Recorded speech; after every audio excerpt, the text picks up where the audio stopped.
এরা মনে করে এই বিধানগুলো আমার কেন মানতে হবে, আমি মানবো না। এখন যখন দেখে না মানলে, অস্বীকার করলে, সমাজের মধ্যে যদি বলে নামাজ কেন পড়বো, রোজা কেন রাখবো, হজ কেন করবো, যাকাত কেন দিব, এগুলো যদি সরাসরি বলে, মানুষ তারে কাফের বলবে। কি বলবে? এখন সে যদি সমাজের মানুষ তারে কাফের কয়, মুসলমানের সন্তান, তাইলে সে কি সমাজের নেতৃত্ব দিতে পারবে? ইসলামিক সমাজে সে নেতৃত্ব দিতে পারবে না।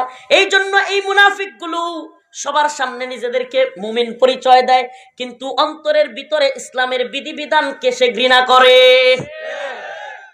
আছে কিন্তু ইসলামের বিধিবিধানকে অন্তর থেকে কি করে? পছন্দ করে না। এই যে ফজরের সময় সারা দেশ একসাথে আল্লাহু আকবারের ধ্বনি দেয়, সুবহানাল্লাহ সুবহানাল্লাহ। আমি মাঝে মাঝে চিন্তা করি, সুবহানাল্লাহ, যে কিরে, আল্লাহ তাআলা চাইলে তো পুরা পৃথিবীতে একই সময় একই টাইম করতে পারতেন না? কিন্তু বাংলাদেশের সময়ের চাইতে ভারতের সময় আধা ঘন্টা বেশ কম, এরপরে পাকিস্তানের আরেকটু বেশ কম, এভাবে সৌদি আরবের সাথে 2-3 ঘন্টা বেশ কম। কেন? আমি চিন্তা করে দেখলাম, সুবহানাল্লাহ, আমি এটা নিজে নিজে মাঝে মাঝে চিন্তা করি যে আমাদের কিশোরগঞ্জের চাইতে নেত্রকোনায় দেখবেন 1-2 মিনিট বেশ কম, ঢাকার সাথে কিশোরগঞ্জের 1-2 মিনিট, এভাবে আছে না?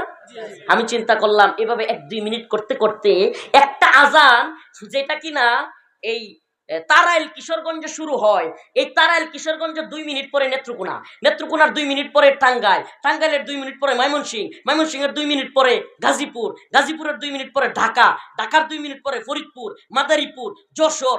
এইভাবে আল্লাহ পুরা পৃথিবীতে এক আজান 1 মিনিট পর পর সারা পৃথিবীতে আজান চলতে থাকে। সুবহানাল্লাহ বলবেন না? আল্লাহ তাআলা এই আজানের ধ্বনিটা সারা পৃথিবীতে একই সময়ে, মানে কোন টাইম 1 সেকেন্ড পরিমাণ আল্লাহু আকবারের ধ্বনি বন্ধ নয়। আমেরিকাতেও কিন্তু আজান চলছে, সুবহানাল্লাহ। এই জন্য আল্লাহ তাআলা এইটা করছেন। এখন এই মুনাফিকের দল, যেগুলো অন্তর থেকে এটা পছন্দ করে না, ফজরের সময় সারা এলাকা থেকে মসজিদে আজান হয়, এর ঘুম ভেঙে যায়, একটু কষ্ট হয়, এটা কিন্তু তার অন্তরে কি লাগে? কষ্ট লাগে, সে সহ্য করতে পারে না। এখন কি করে? ফুটা এত বলতে পারবে না, বললে সে যেই হোক মাইর তো একটা মারিত পড়বো না, যদি একদিনে ফুইরাও যায় অন্য একজনে আবার তুলে দিব। তো এখন এটা কয় না, এখন না কইয়া অন্তরের ভিতরে এটা রাইখা আল্লাহর নবীরে যারা কটূক্তি করে, আল্লাহর নবীরে ইসলাম রে নিয়ে যারা করে, এদের পক্ষ নেই, মানে নিজে কয় না। আমি বুঝাইতে পারি নাই, নিজে বলে না। তাবুকের যুদ্ধে, আপনাদেরকে একটা হাদিস, তাবুকের যুদ্ধে এই আয়াত, আজকে যে আয়াত তিলাওয়াত করলাম, এই আয়াত কেন নাজিল হয়েছে, এটাকে বলে শানে নুজুল। তাবুকের যুদ্ধে এক জনসমাবেশের ভিতরে এক লোক এরকম ইসলাম বিদ্বেষী, সে কোরআন তিলাওয়াত হচ্ছে সমাবেশের মধ্যে, সুবহানাল্লাহ, কোরআনের চাইতে উত্তম বাণী আরো কিছু আছে।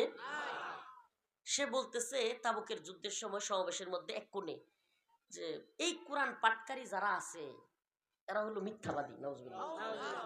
এই কোরআন পাঠকারী যারা আছে এরা হলো পেটু, মানে দান্দাবাজ, খায়, নাউজুবিল্লাহ। এই কোরআন পাঠ, দেখেন কথাগুলোর সাথে বর্তমান জামানার মুনাফিকদের কথা মিলে না? বর্তমান জামানার যেগুলো, এই যে মুসলমান নামদারি, আপনাদের কিশোরগঞ্জের ফজলুর রহমান একটা আছে, ভণ্ড, বাটপার, এই ভণ্ড, এই টাইপের কিছু ফটকাবাজ, ওই আল্লাহ রাসূলের জামানায় যেমনে বলতো কোরআন পাঠকারী যারা আছে এরা মিথ্যুক, কোরআন পাঠ যারা করে, এটা তাবুক যুদ্ধের ঘটনা, সুবহানাল্লাহ, আয়াতের শানে নজুল, যে কোরআন পাঠকারী যারা আছে এরা হলো পেটুক, মিথ্যুক, এরপরে এরা হলো ভীতু, নাউজুবিল্লাহ। এই ফজু পাগলার কথার সাথে মিলতেছে না? এই ফজলুর রহমান, এই বন্ড বলছিল যে আমি মা বোনদেরকে বলি, আলেম ওলামাদের স্ত্রীদেরকে বলি, আপনারা কোন আলেম ওলামার সন্তান পেটে ধারণ করবেন না।